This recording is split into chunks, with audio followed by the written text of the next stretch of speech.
তুলছে যে শাড়ি, কবে ঢাক দেবে ডাক, দিন গুনছে যে তারে। শিউলি মাখা গল্প, আগমনীর সুর, কুমার টুলির গন্ধ ছড়ালো, বলো বলো দুগ্গা এলো।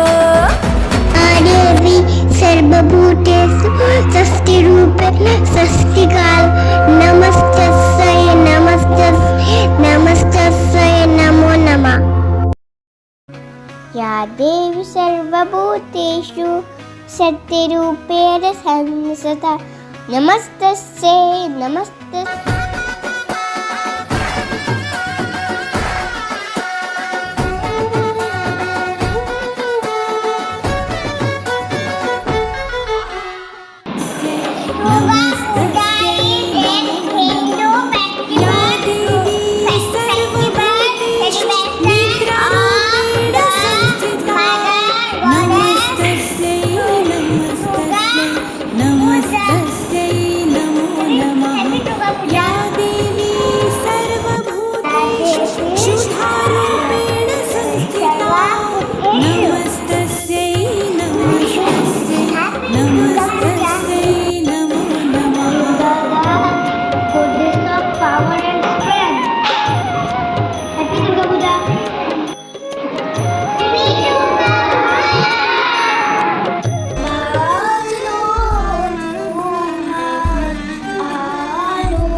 ঢাক বাজা, কাসর বাজা, উলু দে আর শাখ বাজা, বছর পরে আবার এলো মাঝে।